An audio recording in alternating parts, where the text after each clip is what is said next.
Buenas a todas y todos, me llamo Beatriz Felipe Pérez y soy investigadora en migraciones y cambio climático. Muchísimas gracias a la Uniclimática por invitarme, para mí es un honor estar aquí y espero que esto sirva para dar visibilidad a un fenómeno que ha parecido bastante invisibilizado en los últimos tiempos, pero que es muy relevante y que cada vez lo va a ser más, el tema de las migraciones climáticas.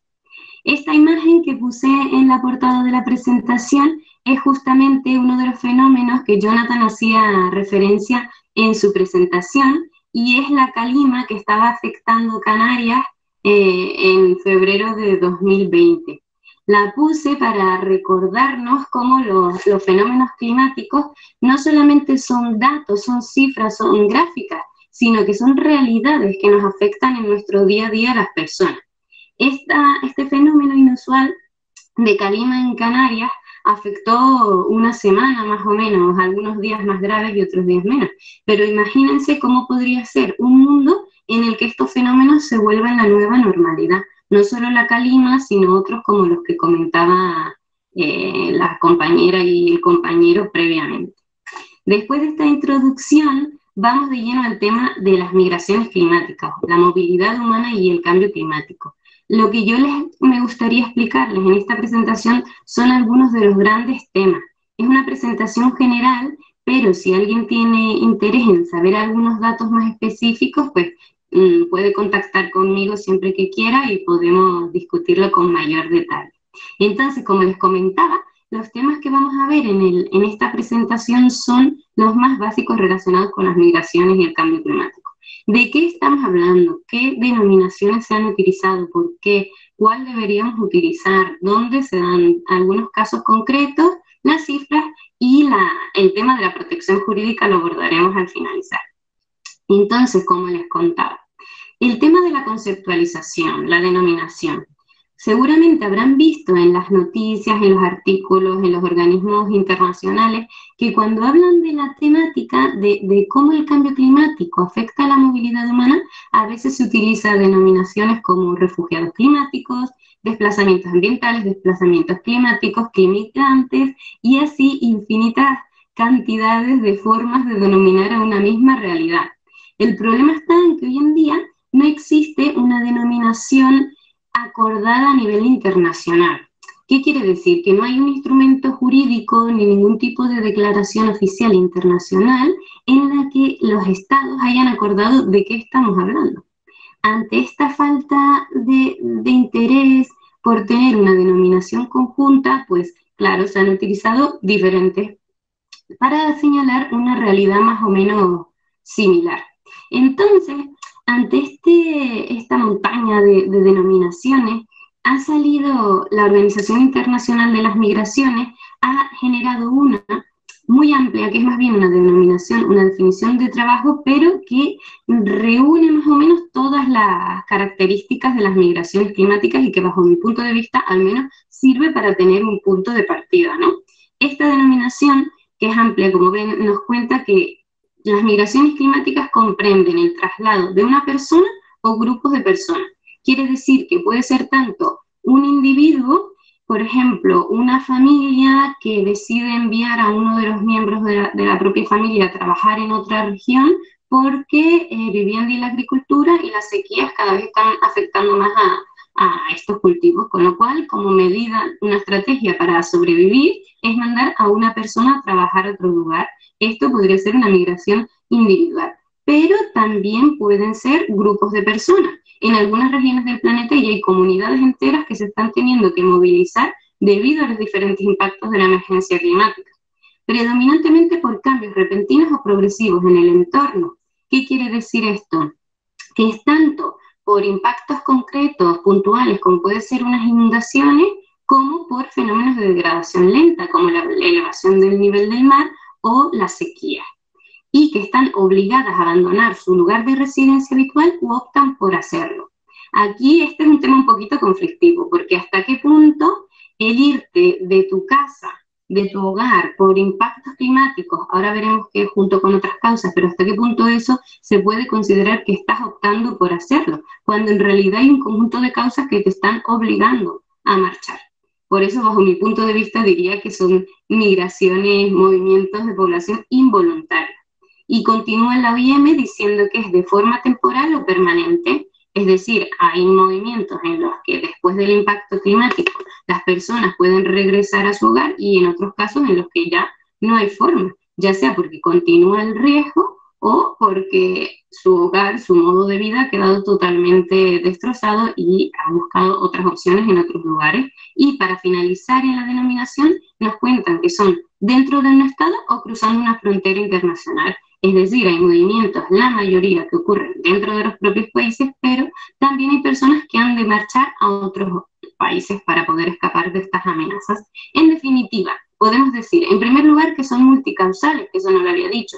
No solamente es el cambio climático el que hace que las personas que vayan, es el cambio climático junto con unas condiciones de vulnerabilidad, desigualdades, de pobreza, de quizás políticas restrictivas, de violencia. Todo esto hace un cóctel en el que las personas han de marcharse. Son involuntarios, como les comentaba, la mayoría internos y también la tendencia desde las poblaciones rurales hacia las poblaciones urbanas es la que se está viendo más forzada, es la que está teniendo mayor lugar.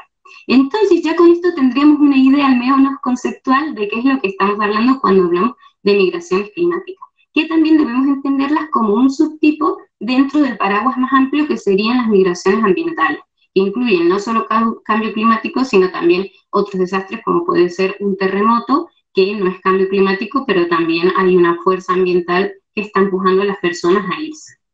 Entonces, ¿afectan de igual manera las migraciones climáticas a todas las personas? Realmente no. Realmente las personas que viven en condiciones de pobreza son las más afectadas por el cambio climático y en contextos migratorios también.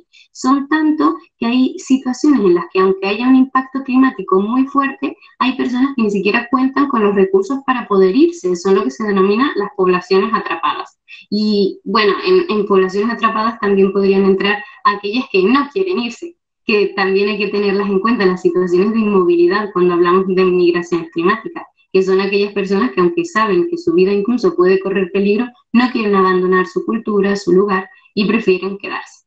Pero volviendo a las poblaciones más afectadas, me gusta hacer referencia a cómo se enfrentan a las migraciones climáticas las mujeres y las niñas en específico. Realmente las mujeres y las niñas a lo largo de toda la historia, en todas las etapas de la vida, incluso antes de la vida, de nacer, ya nos enfrentamos de manera diferente a todo y realmente los impactos del cambio climático y la movilización que puede venir asociada a él la viven de manera diferente las mujeres y las niñas de otras personas.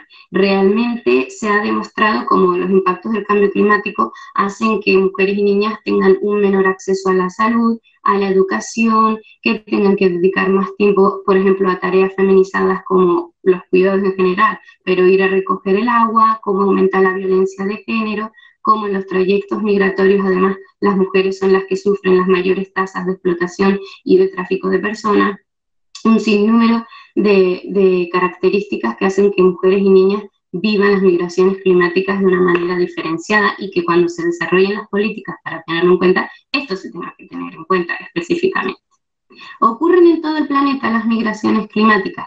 Pueden ver en el mapa que les he puesto aquí que realmente sí, que hay unas zonas del planeta más vulnerables que otras a los impactos del cambio climático. Por grandes zonas podemos ver cómo Alaska, toda la parte habitada en el Polo Norte, se está enfrentando al deshielo del permafrost, que también comentaba Jonathan en su ponencia. Y esto ahora veremos un ejemplo concreto de cómo ya está haciendo que las personas tengan que abandonar sus hogares. También tenemos otros ejemplos muy claros, como son las pequeñas islas en el Pacífico y en el Caribe, que se están enfrentando directamente a la elevación del nivel del mar y a tormentas cada vez más intensas. También en el Sahel africano y en algunas zonas de América Latina, la desertificación está impulsando movimientos de población bastante potentes. Por poner algunos ejemplos para que lo veamos más claro, en cuanto a la elevación del nivel del mar, hay documentales, información al respecto de los casos en las Islas Maldivas, Kiribati, Tuvalu. Son pequeños archipiélagos coralinos con una elevación por encima del nivel del mar muy pequeña. Entonces, ante la elevación del nivel del mar, el agua, aparte de que está dejando menos territorio para vivir, está inundando, está metiéndose en los acuíferos de agua dulce, el recurso que tienen para poder vivir realmente estas personas. Y esto combinado con las tormentas cada vez más frecuentes y más intensas, pues está haciendo que muchas personas ya tengan que marcharse. Para que esto no quede en mera teoría, aquí puse una imagen de en Fiji han creado un fondo fiduciario en el que otros países pueden aportar dinero y que específicamente lo está haciendo Nueva Zelanda, por ejemplo, para poder reubicar a diferentes partes de la población en otras zonas de las islas más alejadas de la costa para que puedan vivir, ¿no? Un ejemplo para que no veamos solamente las islas es este que les comentábamos, el del deshielo. Hay pueblos en Alaska como Shishmaref, Kivalina, Newtok, que se están enfrentando a que sus casas, que antes permanecían sobre este hielo, que no se fundían, pues sus casas y otras infraestructuras se están movilizando y ya no están pudiendo vivir ahí. Además, el hielo que antes protegía las islas o las costas en las que estaban, también se está fundiendo más rápidamente y esto está haciendo que las tormentas, el embate de las tormentas sea cada vez más fuerte. Esto implica no solamente la movilización en sí de las personas, sino que es un cambio en la cultura, en la cohesión social de la comunidad, en la toma de decisiones, dónde nos vamos, cómo nos vamos. Las casas de las personas van a ser iguales que las que teníamos, vamos a cambiar y los que tenían casas más grandes las van a tener más pequeñas, cómo van a ser las calles. Da lugar a conflictos dentro de las comunidades muy importantes y a cambios culturales gravísimos. Otro fenómeno relacionado con la movilidad humana, las sequías. Las sequías, como también comentaba la compañera y el compañero previo, bueno, pues están cada vez afectando a mayores regiones del mundo y la situación no va mejor. En muchos lugares de África, por ejemplo, se está viendo cómo están afectando a los cultivos y cómo se están movilizando las personas en busca de otros trabajos. Y el caso en Centroamérica, que me gusta explicarlo, el caso de las caravanas de migrantes que han ido cruzando desde Guatemala, Honduras, del corredor seco centroamericano, intentando cruzar México con el objetivo de llegar a Estados Unidos. Claro, estas personas están huyendo realmente de la violencia, están huyendo de la desigualdad, de no tener quizás oportunidades de un futuro, pero aparte de todo esto, y como ha sido evidenciado por muchos informes, no solamente están estas causas, sino es que está una sequía que está asolando la región brutal y que cada vez es más y más fuerte. Entonces, ¿son migraciones climáticas? Directamente no, pero indirectamente hay que reconocer que el cambio climático está ahí y que es un factor más de expulsión de las personas. También, por poner solamente algunos ejemplos más, los incendios, como comentaban, los incendios directamente no están relacionados, no son causa del cambio climático, porque somos las personas las responsables del 96% de los incendios que tienen lugar. Pero el que sea más difícil apagarlos, más intensos, que ocurran más, sí que está relacionado con el aumento de la temperatura media. Esta imagen que pueden ver es de los incendios que tuvieron lugar el año pasado en Gran Canaria y que realmente desplazaron a muchísimas personas dentro de la isla. Otro caso en España, por ejemplo, en relación con las inundaciones en los Alcázares en Murcia, ya hay ejemplos aquí de personas que quieren vivir en otro lugar. Han vivido un montón de inundaciones en muy poco periodo, en muy corto tiempo. Y esto está haciendo que quieran irse, pero ellas mismas lo que dicen es que, claro, intentan vender sus casas, pero nadie quiere comprarlas porque es una situación con un alto riesgo de que haya cada vez más inundaciones, con lo cual se ve en un panorama desalentador.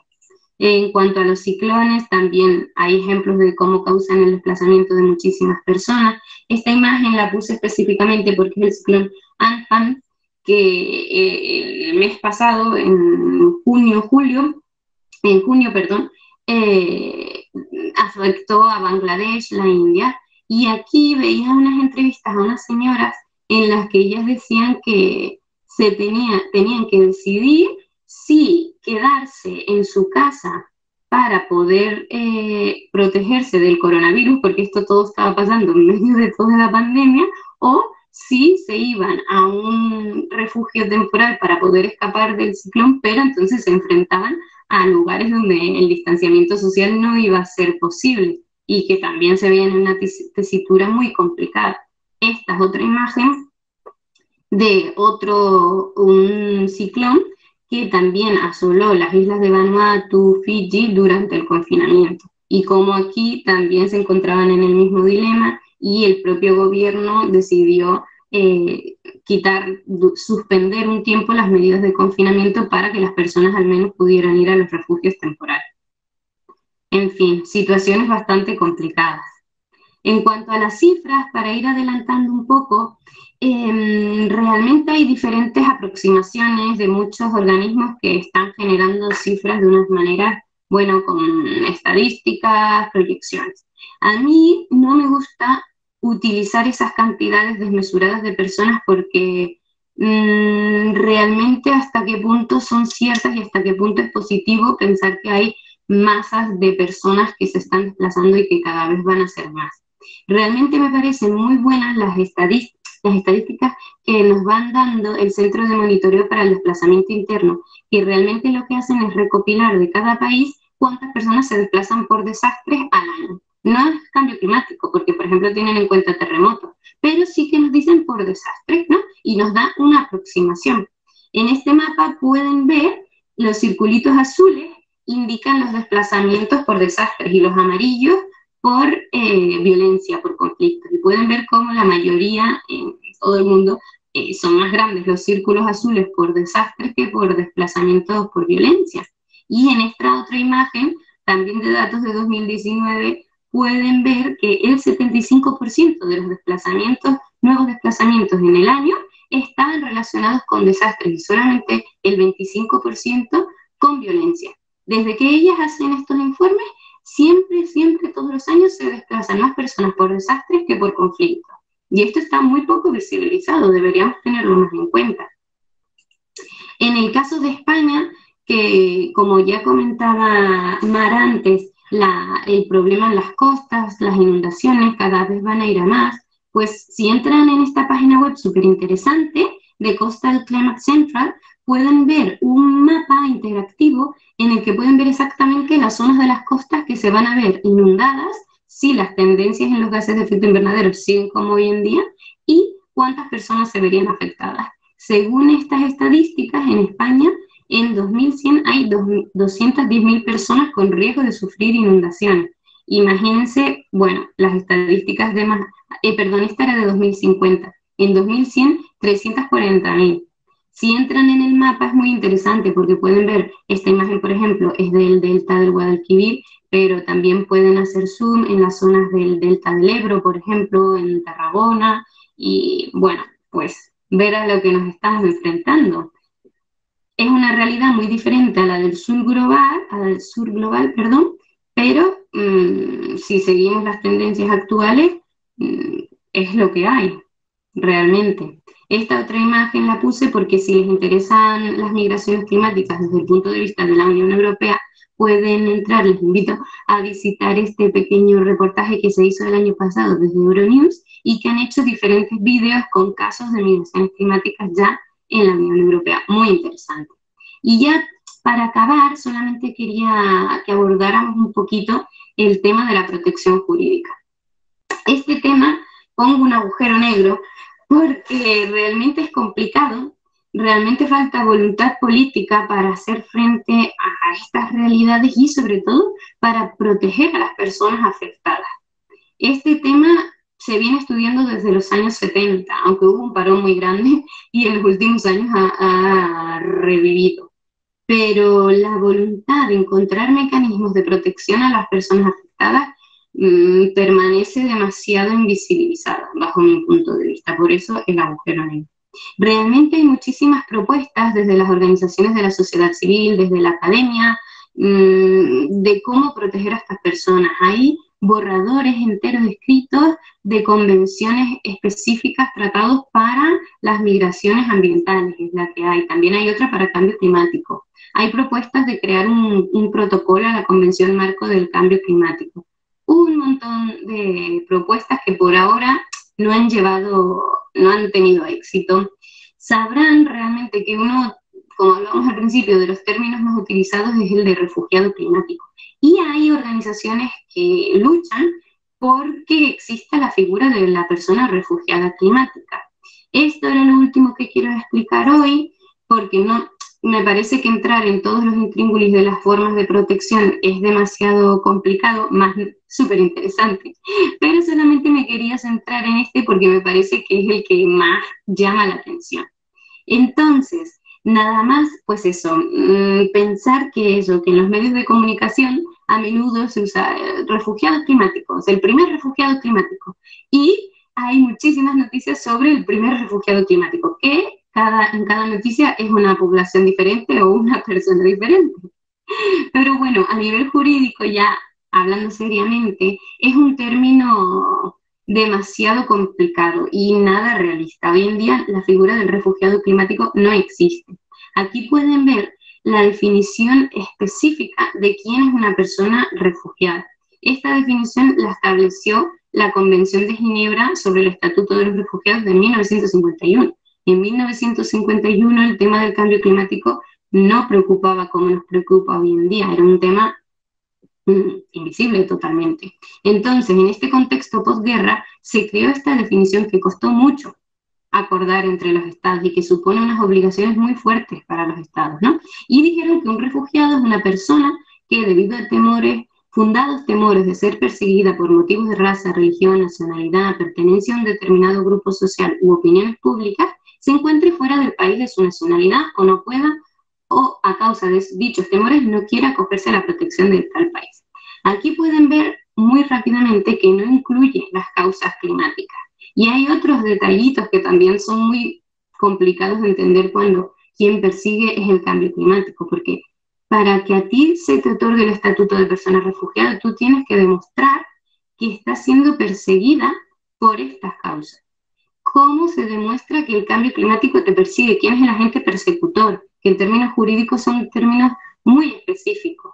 Entonces, aunque se ha intentado, como pueden ver en la siguiente imagen, el caso del señor Titiota, se ha intentado solicitar asilo y pedir asilo por causas climáticas, pero en todos los casos los tribunales han dicho que no, que la Convención de Ginebra es esta y es muy estricta y que ahí no caben las causas climáticas.